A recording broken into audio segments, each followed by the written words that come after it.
Nagaan gooftaadhaa isiniif haa baay'atu. Akkam jirtan fayyaa keessanii nagaa kootii galanni kan waaqayyooti.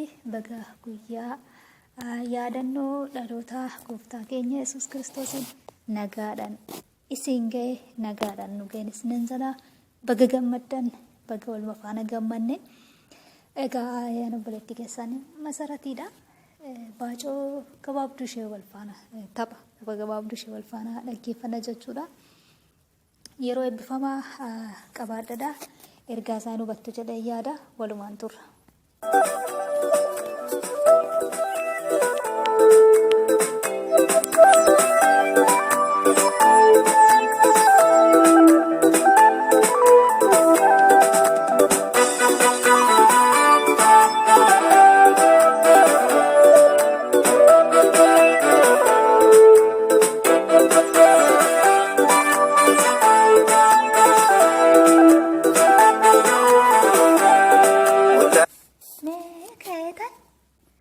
Dubartitti ollaa keenyaa kana bira dhaqee waanuma xiqqoo ishii irraa fudhadha malee ijoolleen koo gaafii qabatan ayyaana waggaatiin na jalaa sammuu isaanii keessa gaafin hin taa'in.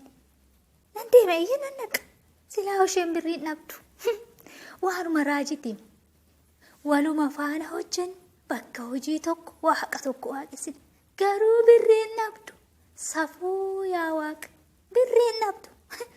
Ana birriin harka keessan teessu maalumatu birriin harkaa fixa jara haa ta'u mee nan naqa ani waaqumti kuni maa ayyaana nutti baay'iseen jedha ayyaana kunoo kaleessa maal hammame juma 3 moo 4 ji'a 5 turre miti ayyaanuma kan dabarse akkasitti ayyaanni dhufee darbu rifeensa koonarraa fuudhee deema osoon hin gahin dulloome osoon ayyaanuma dabarsu.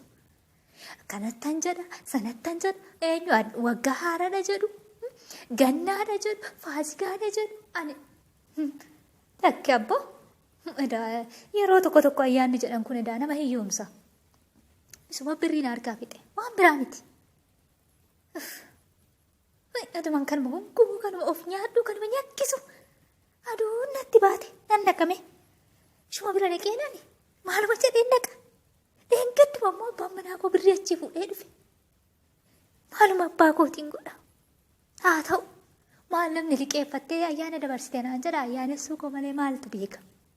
Warra ollaa keenya kana gadi hin taanu. Maaliif isaanii gattan? Isaan eenyu caalaniiti? Hoolaa bitanii handaaqqoo bitanii eenyu caalan? Maarre nan naqa. Ani immoo ijoolleen koo akka warra abbaa qabeenyaa taati malee eenyumaa gadi hin taatu. Liqeeffadhu sinuma naqamee qoy.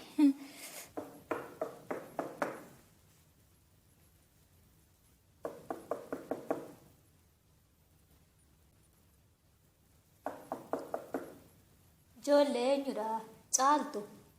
Mee gadi baa barrii banaa namni alaa barrii rukutaa jira. Caaltu. Ol seenaa mee seenaa manuma jirraamu. Nagaan siniif haa ta'u haadha caaltu ana haadha sooressaati. Seenaa mee oluma seenaa keessummaa fi maali ta'edhu qophaa'anii eegan jira ammuma kana buna sin jalaa kaaf caalaa koomee buna danfisiif buna maali tan dhugaa miti nan ariifadha baga waggaa haaraa maal jedhu baga ayyaana geessan ayyaana geessan maaloo ta'u baay'ee ariifatte baga guyyaa yaadannoo dhalachuu gooftaa keenya Yesuus Kiristoosii nagaadhaan geesse maa ariifatte.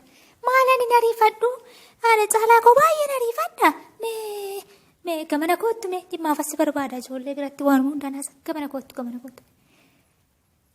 haadha caalaa koo birruma xiqqoo ishiitiin barbaadu dhufe rabbumaaf jedhi silaati birrii dhabdu jedheetuma si bira dhufe birruma xiqquma ishee birruma 2,000 isheenaa barbaade ammuma kan.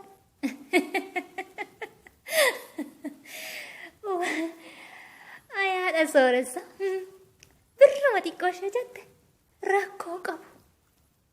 Kana nan jedhu naguma miti isin ijoolleen hunduu nagaadha miti. Nagaadha isa ijoolleen nagaadha hunduu nagaadha.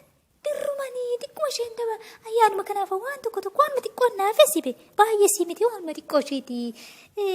Haadha caalaa koo namumtuu maal naan jedha jedhe tan galma keessa kana deemna silaa nuyi. Atoo maal namaan jedha namni maalidha garuu dheengaddas abbaan manaa kee dhufee birrii fudhatee deeme maalidha waan hin beekne akkam qophii addaa qabdu moo maal sagantaa addaatu jiraayi? Sagantaa addaa maaltu jira ayyaana nutti dhufe? Sila haadha caalaa ko ayyaanuma kana waaqni maal rakkisan jedhame.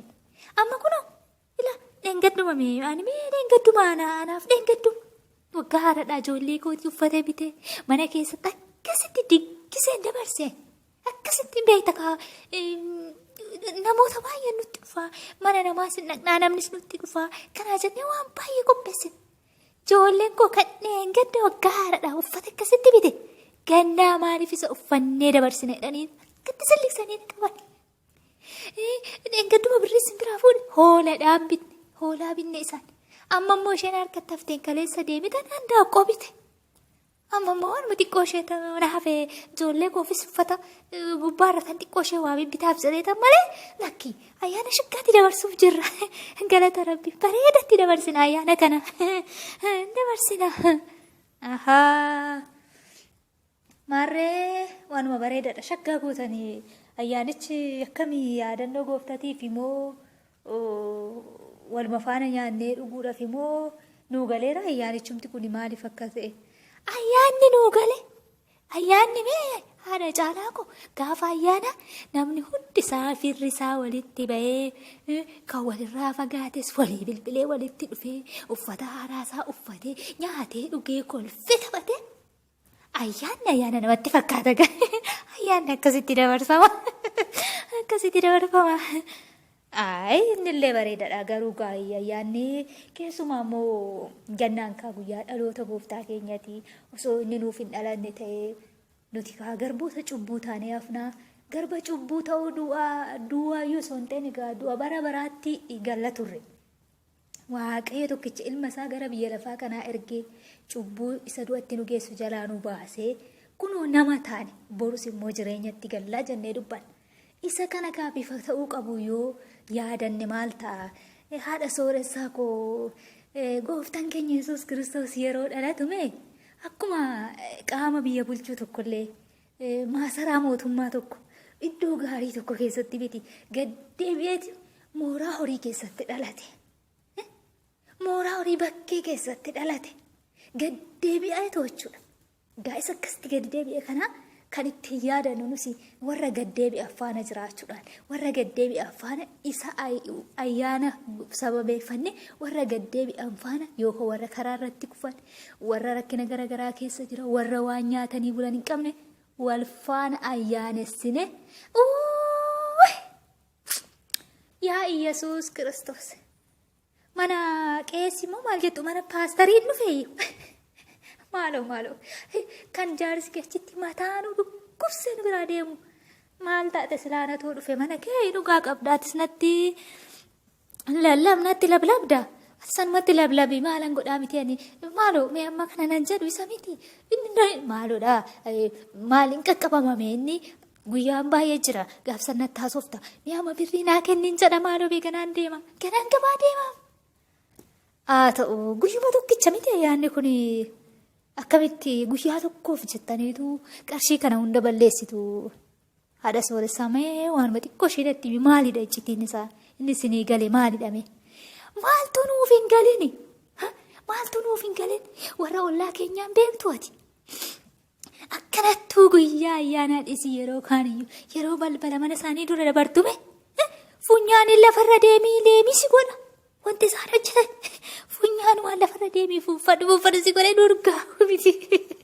Ani ayyaana kana sababeeffannee immoo akka isaanii sana xurgeessine guyyaa tokkitti maalii amma guyyaa sadiitti walii bira deemnee walitti dhufnee wajjin nyaannee dhugnee maalii maal taatee haadha caalaa waa beektu si seemi akkamitti akkanatti dogongorteeti.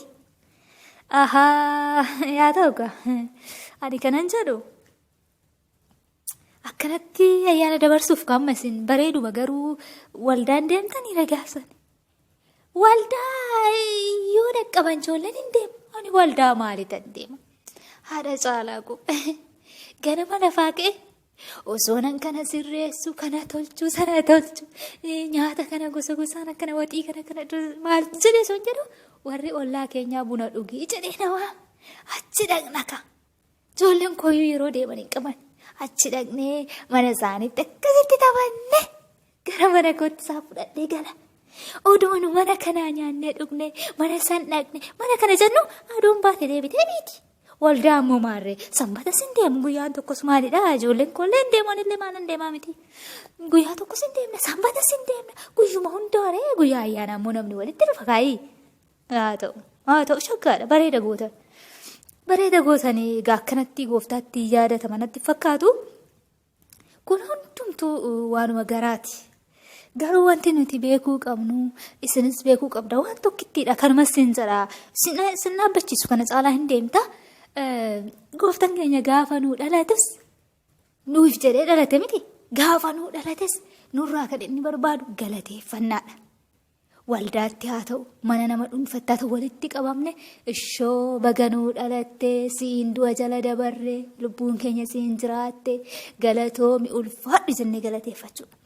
Gaafa nuuf du'us immoo du'ee du'aa ka'ee jireenyatti nu dabarsuudhaaf gaafa inni marga abbaa taa'e immoo nuti maal isaan jenna galanni siifaa ta'u siin dura du'a jalaa baane nutis gara kee dhufna mirga abbaa jennee galateeffachuudha. Egaa du'uu isaattis galata dhalachuu isaattis galata duwwaadha. Kana jechuun homaan qopheeffatanii jechuu kootii miti. Mana keessatti waan isinii ga'u qopheeffatanii waan qopheeffattan sana immoo warra qopheeffachuu hin dandeenye faana yoo nyaattan. Uffata amma ji'a 5 dura ijoolleedhaa bittee har'as immoo haaraa irratti dabaltu kaname waggaa meeqa dura karaa irratti kufaniitu madaabaraa uffatanii ciisu. Karaa gubbaa. Yaadannoon gooftaa keenya nu ittiin yaadannu gaa isaan sanatti uffisuudhaan isaan sana faana nyaachuudhaan. Isaan kolfan beekne sana yeroo hundumaa boo'u malee gaddu malee gammaduun beekne sana faana gammannee kofallee isaan faana nyaannee yoo dhugne waldaalee yoo deemuu baanne kun waan guddaadha. Waaqeffannee irra ga'a. Waaqayyo kan nurraa barbaadu isa kana. Kanarraa kan hafe hoolaa qallee handaaqqoo qallee mana keessa foon guunnee dhugaatii guunnee ofii keenya gammanne maaltu beeka yeruma sana yoo mootummaa waaqaa nutti dhufte kanas yaaduun gaariidha. Ta'u ka sila soo anuma suna tuttuqee man dhufe birriidhaaf jedhee dhufee na waan biraa fudhadhee galaa jira. Mee haa ta'u mana geetan deebi'a birrii numa naa qopheessime mana geetan dhufaa wayiin irraaffadhe uffadhee maal jedhetanii asumaaf fudhee deema. Haa ta'u mee naa qopheessime siifan qopheessa dhaqi bakka rakkoo qabu anuma siifan qopheessa. Yaadama yoom nuu galan jedhee. Namni waa'ee ayyaana yoo mukataa jira. Waa'ee gudii koo inumaan salphadhe akkanan jenne niitiin kun erga yoomii akkatti cimtee barsiisti moo siloo haati manaa paastareedha paastarumaa ijara koo inumaan salphadhe lakki salphina miti waa tokko jette dhalachuu isaas galataa jette du'uu isaas galata jette. Akka nuyi dhalate jennee ililchinee du'e jennee boonyuu miti dubbiin amma naa galte. Dhalachuu isaatiin nuti gammachuu qabna. Maaliifan ayyaanni dhiphina natti fidee jedha reeyanii? Maaliifan ayyaanni na rakkisee gubadhee rifeensa narraa fide jedha ayyaanni ulfina. Akkuma isheen jette ayyaannoo kiristoosuma duwwaadha matuma isaati ayyaanni. Amma eessa na keessaa araqee kuni kun ayyaannoo isuma. Inni nuuf kenname mataansaa ayyaana keenya ulfina keenya. Maaltu na yaaddesse reena? Maafan birrii liqeeffadhee uffata bituu deema? Kan mana keessa jiru ijoolleen kun akkatti gatani? Madaabaraa uffatan jette miti? Ijoolleen koo uffata shaanxatti guuranii taa'u. Isayyuu deemin isaanii geessanan. Dhuguma jette garaan waaqayyoo koos yeroo sanatti gammada malee. Handaaqqoo qalee, hoolaa qalee, warra ollaa waame, warruma dur foon nyaatan, warruma dur biddeen nyaatan, warruma dur waa tolu nyaatan nyaachisuun koo. Waaqayyoon hin gammachiisu. Dhugaa jette. Du'uu isaatiifis galata. Dhalachuu isaatiifis galata. Edaa kanaan dhiphadhu dhimma garaa keenyati. Edaa kanaan dhiphadhu dhimma maqaa keenyati. Ibelu maal naan jetti jedheeni. Waaqayyo maal naan jedhaa jedheeyyuu hin beeku. Afachume. Ijoollee koos waa tokko nan barsiisa. Ijoolleen koo ayyaanni dhufe maaloo biti caammaa maali biti surree qaaraa biti kana sichi afaan isaa irraan dhaga'u ayyaanni maal akka ta'e beekuu qabu ijoolleen koo. Faasikaan maal akka ta'e beekuu qabu. Gannaan maal akka ta'e beekuu qabu. Warruma ollaa keenya akkuma isaan ta'an akkuma warra ollaatti buluudhaaf jedhanii. Wayi gudii koo liqeeffadhu hin deebuus. Gosh bagan naqe birrii fudhachuu dhaqeetanii beekumsa fudhadhee galee waanuma ajaa'ibaati. Waanuma ajaa'ibaati. Baga dhalatte ilma waaqayyo. Anatu du'a jalaa baraarame siin. Anatu cubbuu jalaa ka'e siin. Baga dhalatte. Ayyaana koo ulfina koo baga naa dhalatte. Ayyaanni mataasaa Kiristoosidha. Waggaa jijjiiramu miti. Ji'aan dhufu miti. Guyyaa 21 miti ayyaanni. Guyyaa 19 miti ayyaanni. Ayyaanni Kiristoos Yesuus mataasaati.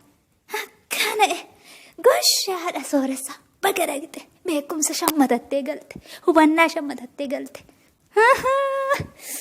Dhuguma jette. Anis akkuma isaanittan waaqeffadha. Karaa irratti waaqeffadha. Warra dhaban faana waaqeffadha. Akkuma isheen jette san. Yesuuta faana waaqeffadha. Kiristoos akkuma anaaf du'e isaaniifis du'e. Akkuma anaaf dhalate isaaniifis dhalate.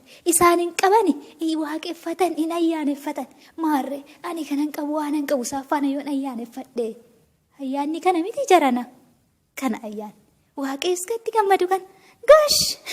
Kana booddee ayyaanni dhufee birrii kuma 10 liqeeffanne jaran salphina keenya. Salphina keenya. Haati caalaa faalme waanuma qaban kanaan ayyaanessuuf jiru. Hoolaa qalii, reettii qalii, sangaa qalii. Wayi gudii koo kana booddee naga'a. Ulfaadhu waaqayyo. Ayyaanni maa dhufan jedhe miti.